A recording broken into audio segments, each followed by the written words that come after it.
بسم اللہ الرحمن الرحیم۔ السلام علیکم۔ ایک رات دو نکاح۔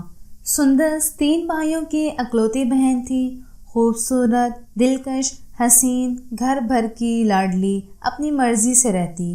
اس کو سجنے سنورنے کا بڑا شوق تھا، گھنٹوں آئینے کے سامنے بیٹھی رہتی۔ اس کے بال بھی بہت خوبصورت تھے، گھنگریالے، چمکدار، لمبے، گھنے۔ سندس کی امی کی خواہش تھی کہ اس کی شادی اپنوں میں ہو جائے تاکہ ہماری آنکھوں کے سامنے رہے۔ ایک بیٹا ثاقب ملک سے باہر تھا اور 2 بیٹے کاشف، عاطف ابھی پڑھ رہے تھے۔ سندس بھی ابھی FM میں تھی، مگر سندس کے بھائی ثاقب کی مرضی تھی کہ جب تک میں باہر ہوں تب تک ایک اچھا سا گھر لے لیا جائے اور سندس کا رشتہ اپنوں میں ہو جائے، اور جب تک وہ واپس آئے تب سندس رخصت ہو کہ اپنے گھر جائے۔ مگر کوئی بھی فیملی میں سے رشتہ لینے کو راضی نہیں تھا۔ ایک تو وہ چھوٹی تھی، دوسرا ان میچور تھی، گھر نہیں سنبھال سکتی تھی۔ پھر اچانک سندس کے لیے رشتہ مل ہی گیا، مگر وہ کوئی دور پار سے تھا۔ ان کو لڑکی خوبصورت چاہیے تھی اور کوئی ڈیمانڈ نہیں تھی۔ لڑکا دبئی سیٹلڈ تھا اور بیاہ کے باہر لے جانا چاہتا تھا۔ رشتہ طے ہو گیا۔ سندس کے گھر والوں نے اپنا گھر لینے کا سوچا۔ ایک اچھا گھر جو 2 منزلہ پر مشتمل تھا مل گیا۔ گھر کی چھت کے ساتھ منسلک ایک نیم کا درخت تھا جو کہ گھر کی چھت پر سایہ کیے ہوئے تھا۔ سندس کی شادی کی تاریخ رکھ دی گئی۔ سندس کا جب سے رشتہ طے ہوا وہ زیادہ ہی پیاری ہوتی جا رہی تھی، اور جنہوں نے رشتہ لینے سے انکار کیا تھا وہ پچھتاتے نظر آتے تھے۔ خیر، جیسا کہ میں نے بتایا، سندس کو بننے سنورنے کا شوق تھا، اور ایک یہ عادت بھی تھی کہ شام کو چھت پر چلی جاتی اور واک کرتی۔ گرمیوں میں اکثر گھروں کی عادت ہوتی ہے، مغرب سے کچھ پہلے عصر کے بعد یہ ٹائم جنوں چڑیلوں کا ہوتا ہے، مگر ہم لوگ خیال نہیں کرتے۔ سندس چھت پر تھی، ہیڈ فون لگا کر واک کر رہی تھی۔ ایک دم سے چیخنے لگی، مجھے بچاؤ! سب بھاگے آئے، اسے نیچے لے آئے۔ شاید بچی ڈر گئی۔ شادی میں کچھ ہی دن باقی تھے۔ سندس کے ماموں خود خطیب تھے۔ مسجد کے بعد انہوں نے دم وغیرہ کر دیا اور کہا کہ بچی ڈر گئی، اب بس دھیان رکھیے گا۔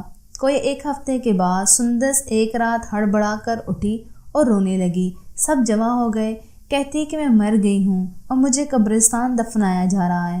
پھر ایک حافظ صاحب سے دم کروایا اور وہ بالکل ٹھیک ہو گئی۔ سندس کی مہندی کا فنکشن آ گیا۔ سندس کو پیلا جوڑا پہنا دیا گیا۔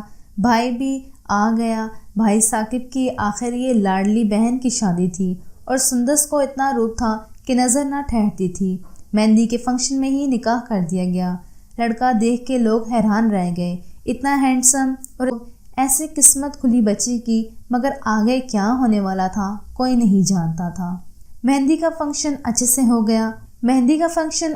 ہو گیا، مگر ایسا لگنے لگا کہ جیسے سندس تھک گئی ہے، اور بہت ویران سی آنکھیں، پر کسی نے غور نہیں کیا کہ شاید شادی کے فنکشن سے تھک گئی، نہ ہی اس نے بھی کسی کو بتایا۔ خیر، شادی والے دن سندس کو بہت روپ آیا، دلہن بن کے خوب جچ رہی تھی۔ سہیلیاں دولہے کے نام سے چھیڑ رہی تھیں، سب خوش تھے۔ سندس رخصت ہو کے پیا کے گھر چلی گئی۔ بھائی سب غمزدہ تھے۔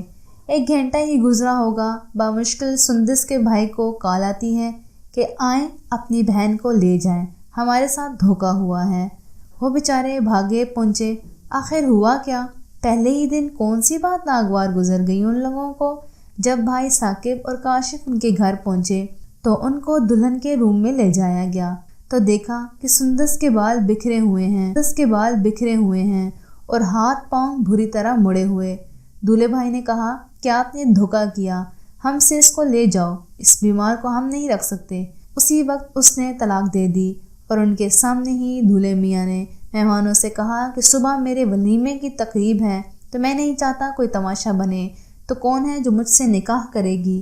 تو اسی وقت کسی نے اپنی بیٹی کے لیے ہاں بول دی اور نکاح خواہ کو بلا لیا گیا، اور سندس کے بھائی بھی ادھر موجود رہے۔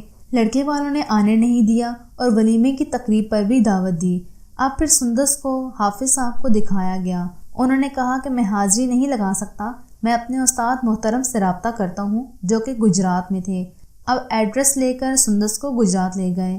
ان کے استاد نے بتایا کہ بچی پر پورے کنبہ جنات کا قابض ہو چکا ہے۔